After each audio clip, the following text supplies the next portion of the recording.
방금 전해진 소식입니다. 지금 국회에서 열리고 있는 고위공직자범죄수사처 후보추천위원회 6차 회의에서 최종 후보 2명이 결정됐습니다. 아시겠지만 공수처법이 개정되면서 야당 측 비토권이 무력화됐습니다. 2명이 반대하더라도 5명만 의결하면 최종 후보를 낼 수 있는 그런 상황이었는데 야당 측 추천위원 2명이 퇴장한 가운데 최종 후보 2명이 정해졌습니다. 김진욱 현재 선임연구관, 이건희 국민권익위 부위원장 이렇게 전해졌다. 이 소식까지 저희가 전해드리고 있는데 자, 김성환 평론가님, 이 두 분 어떤 면면을 갖고 있는 분들입니까? 일단 어디서 추천했는가가 제일 중요할 것 같은데요. 네. 지금 공수처장 후보 추천위원 중에서 제일 객관적이라고 우리가 평가할 수 있는 게 대한변호사협회 아니겠습니까? 대한변호사협회에서 추천한 인물입니다. 두 명 네. 다. 그리고 김진욱 헌법재판소 선임연구관의 경우에는 판사 출신이기도 하고요. 그리고 특검 수사관으로도 활동한 바가 있습니다. 그동안에 야당 쪽에서 검찰 출신이 아니기 때문에 수사 능력이 좀 제한되지 않겠느냐 이런 얘기를 했는데 특검 수사관을 또 경험을 했다고 하는 점은 또 의미가 있을 것 같고요. 그리고 리건리 국민권익위 부위원장의 경우에는 역시 또 변협에서 추천을 했고요. 네. 또 그동안에 이제 여권에서는 판사 출신을 선호한다고 했고 야권에서는 특히 국민의힘에서는 검사 출신들을 주로 추천을 해왔었거든요. 근데 리건리 부위원장의 경우에는 대검 공판 송무부장을 지냈습니다. 그러니까 검사 출신 인사라고 하는 점이 또 주목을 해봐야 될 것 같습니다. 물론 둘 중에 한 명을 이제 대통령이 최종적으로 네. 임명하는 절차를 밟게 되고 임명한다 하더라도 국회 인사청문회 과정을 거치기 때문에 국회에서 어떤 검증 과정을 거치는지는 좀 지켜봐야 될 것 같지만 그동안에 법무부 추천 인사가 거론이 되기도 하고 여러 인사들이 거론이 됐지만 최종적으로는 그래도 변협에서 추천한 인사가 가장 객관적이다 이런 판단을 한 것으로 보입니다. 그렇군요. 가장 객관적이고 중립적이다라는 그러한 판단이 있었던 것 같습니다. 지난번 공수처장 후보 추천위원회 회의에서는 공수처법 개정 이전에는 김진욱 연구관과 또한 추미애 법무부 장관이 추천했던 전현정 변호사가 모두 5표를 얻으면서 가장 많은 득표를 했었는데 오늘 회의에선 좀 다른 결과가 나왔습니다. 김진욱 선임 연구관은 여전히 5표를 얻어서 이제 공수처장 후보 최종 후보에 이름을 올렸는데 이건희 부위원장도 역시 5표를 얻으면서 전현정 변호사를 앞지른 것으로 보입니다. 이건희 국민권익위 부위원장 같은 경우에는 조국 전 장관과 관련해 의견을 냈던 인물로 전해져 있는데 국민의힘에서는 좀 반응이 어떨까요? 다 반대하는 거였죠. 네. 이번 처음 투표할 때부터 찬성을 하지 않았기 때문에 계속 반대할 것 같아요. 네. 그러니까 우리 김성환 평론가께서 가장 이 두 분이 공정성, 중립성 이런 걸 담보한다고 했는데 중립성과 공정성을 담보하는 가장 빠른 길은요. 야당과 협의해서 추천하는 겁니다. 기본적으로 초대 공수처장이잖아요. 상징성 있는 인물을 야당의 추천권, 심사권, 의결권을 다 박탈해버렸습니다. 이것이 과연 공정하고 정의로운 것이냐? 다시 한번 묻지 않을 수가 없습니다. 초대 공수처장에 맞는 그런 분을 새롭게 추천을 해서 다시 한번 검토하고 다시 한번 심사를 하자라는 게 야당의 입장이었는데 여당은 어쨌든 빨리빨리 추천해서 빨리빨리 지금 출범을 시켜야 한다라는 강박관념에서 벗어나지 못한 것 같습니다. 두고두고 가장 나쁜 선례를 남겼다라고 말씀드립니다. 그렇군요. 네. 말씀하신 거에 대해서 그냥 제 의견을 말씀드리고 싶은데요. 반박하기 위해서 말씀드리는 건 아니고요. 그러니까 공수처법이 통과가 된 게 이제 법이 시행이 들어간 게 올해 7월입니다. 그러니까 7월부터 지금까지 공수처장을 선출을 못하는 상황이 됐다. 임명을 못하는 상황을 어떻게 설명할 것인지 이런 부분이 있고요. 그다음에 공수처장 후보를 추천해달라고 지난 23일까지 추천해달라고 이미 요청한 바가 있습니다. 근데 추천하지 않았다가 당일날 회의 때 와서 내가 추천하려고 하는데 왜 추천하는 사람 받아주지 않느냐, 심사하지 않느냐 이렇게 주장하는 것은 제가 볼 땐 문제가 있어 보이고요. 그 주장을 한석훈 교수가 했다고 합니다. 국민의힘에서 추천받은 인사인데요. 그러니까 그거는 미리 추천하라고 얘기했는데도 불구하고 추천 안 하고 마지막에 와서 자신의 의견을 받아들여주지 않았다. 이렇게 일종의 목리부린 것처럼 하는 모양새를 취하는 것이 맞는 것인지 좀 의문이 있고요. 당연히 그렇기 때문에 지금 의결권이라고 하는 것은 비토권이 이미 삭제된 상황에서 법이 개정된 것이기 때문에 본인 스스로가 의결권을 포기한 것이지 의결권을 주지 않은 것은 아니다. 그런 부분에 대해서는 저는 개인적으로 생각을 달리합니다. 네. 의결권은 포기한 게 아니라 박탈을 한 거죠. 자기네들이 압도적인 의석을 통해서 법을 바꿔서 박탈한 거라고 생각이 들고요. 여러 사람을 찾고 설득하고 네. 좀 뭐 도와달라고 하는 그런 과정 중에서 하루 이틀 추천위원 위원장을 이거 늦게 추천했다고 해서 너희들은 추천할 생각이 없어, 너희들은 우리를 방해하는 거야 라고 말씀하시는 것 자체가 조금은 좀 여당답지 못하다라고 말씀드려요. 자, 제가 잠깐 정리를 해드리도록 하겠습니다.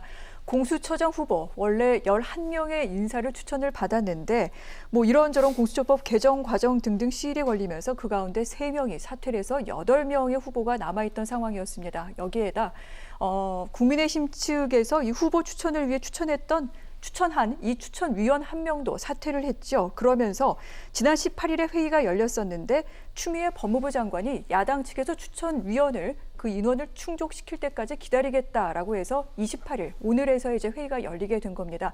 이런 가운데 새롭게 이제 야당 측에서 추천위원으로 들어오게 된 그 한석훈 교수 같은 경우 본인이 후보 추천을 하겠다라고 얘기를 했는데 이 부분은 받아들여지질 않았습니다. 그래서 이 부분에 대해서 이의가 있다 이렇게 말씀을 하시는 중인데 오늘 결론적으로 지금 공수처장 후보 추천위원회에서는 2명의 후보를 대통령에게 추천하는 것으로 그렇게 지금 의결을 한 상태이기도 합니다. 그런데 이런 가운데 사실 주호영 원내대표가 추천위원들에게 편지를 보내기도 했습니다.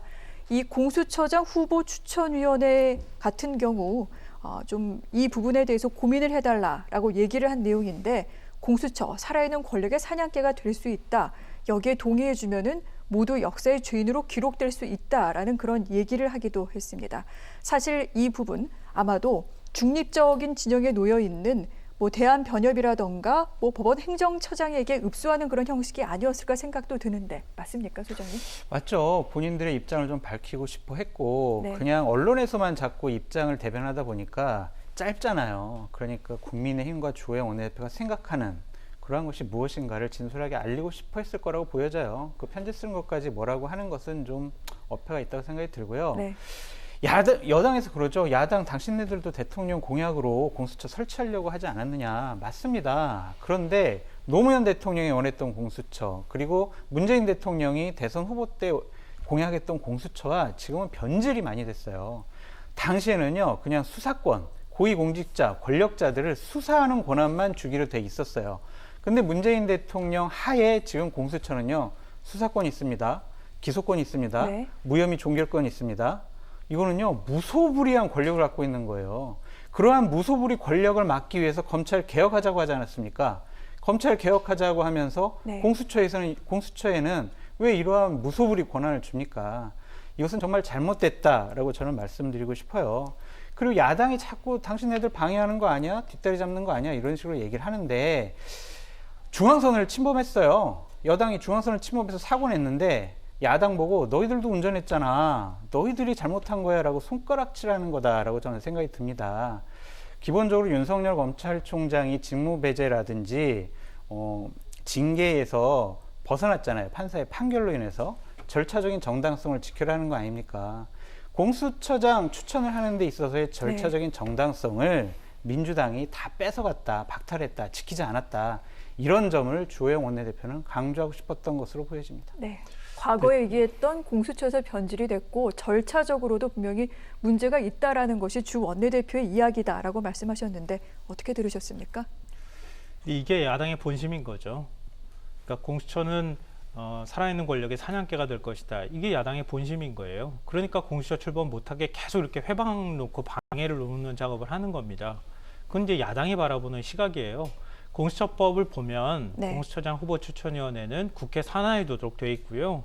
그렇기 때문에 국회에서 추천을 받아서 대통령한테 최종적으로 국회가 추천한 2명을 추천을 하는 겁니다. 그리고 이제 1명을 임명하는 건데 그냥 임명하는 것도 아니고 국회 인사청문회를 또 거치도록 돼 있는 거예요. 그러니까 대통령은 국회에서 2명을 추천하면 대통령이 선택할 수 있는 권한이 2명 중에 1명밖에 없는 거예요. 이런 식으로 따지면 우리나라의 모든 위원회들은 다 대통령의 사냥개일 수밖에 없다. 그러니까 위원회 추천이라는 게 과거에도 다 이런 방식을 통해서 했던 거고요. 그럼 예를 들면은 대법원에 있는 대법관도 역시 마찬가지입니다. 똑같지 않습니까? 대법원장이 추천을 하면 대통령이 그 부분에 대해서 대법원장 추천 몫에 대해서 받아들이면 되는 거예요. 근데 그러면은 네. 대법관도 그러면은 다 정치적으로 중립적이지 못하다고 다 얘기할 수밖에 없잖아요. 그러니까 지금 이렇게 대법관들의 중립성을 얘기하는 야당은 과거에 어떻게 했는지 한번 좀 되돌아보길 바랍니다. 네. 그리고 지금 수사권, 기소권 말씀하셨는데요. 이건 이제 공수처법에 대해서 오해하시는 분들이 굉장히 많기 때문에 야당이 일종의 이제 공수처를 오염시키는 전략을 선택을 해왔기 때문에 자꾸 이제 오해하실 수 있다고 보는데요. 그러니까 공수처가 수사할 수 있는 권한이 있는데요. 기소할 수 있는 권한이 있는 사람은 판검사, 이른바 경무관급 이상 경찰 고위직밖에 없습니다. 그리고 공수처가 수사를 하면요, 최종 기소권은 검찰이 행사합니다.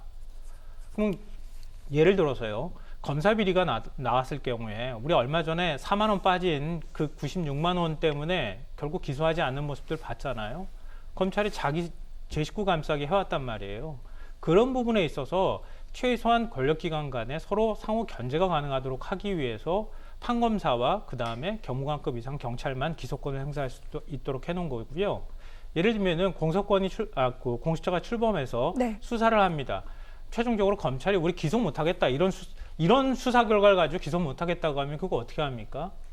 그걸 견제할 수 있는 조항이 있었는데요. 그 조항을 이번에 법 개정하면서 빼버렸어요. 그렇기 때문에 공수처가 예를 들어서 검찰이 기소를 하지 않으면 공수처장이 거기에 대해서 이의 제기할 수 있는 권한이 있었는데요. 제가 알기로는 이게 30조인가 있었는데 그게 통째로 사라졌어요. 이번에 뺐어요.